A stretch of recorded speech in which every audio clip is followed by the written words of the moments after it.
خنداو ماما او سیلانی اکا. وای مړ شولم. وای د زمري زوی خندوو که دا خندوو در خبر شو ټوله کلی به در خبر کړي. ای سیلانو دا ناز خو در سترګو لاندې د لږ په دې خیال کوو.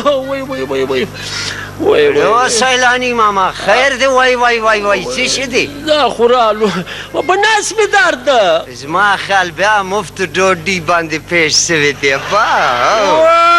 د مفت ډوډۍ ده هلته د تا د نیکه لنګر چلېدو. تا دا وایي خبرونه مبرونه اورېدلې دي؟ یاره شی مې ملاک اورېدلی ده. دا د لوکل بسانو دا پریشر ارنان او دا د سلنسر دودان وم غوږونه یې رابند کړي دي. غوږونه م باندې یو د پستکۍ د مور غږ په اورم هغه د ګامېشي غږېده.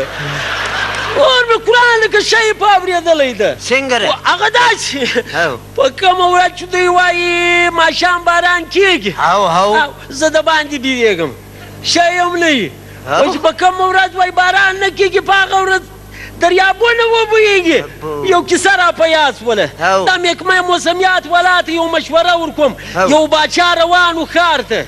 نو ښار ته روان و په لار یو شپانه په مخه ورلو.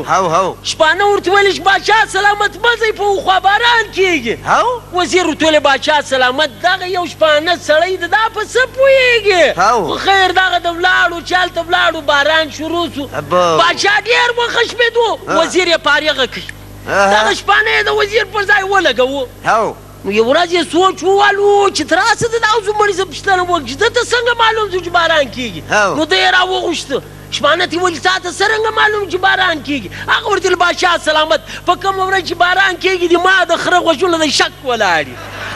نو زه دا محکمه موسمیات والا ته یو مشوره ورکوم چې زموږ زامنو دا دونه خرچې مې دي دا بچټ ته دا مشینیان دي یو دوه خره رانیسئ چې غوږونه یې خک اعلان وکړي چې سبا باران کېږي. غوږونه یې مړه ورته باران نشته. دا نن سبا واپډا والا تیز سوی دا لوډ شیډینګ باندې قرار وای ومخوله دې نسه وخوله دې زموږ وسره هغه لیوني ته ویله ډبرې مه ولوئ اوس یې راپام کړي.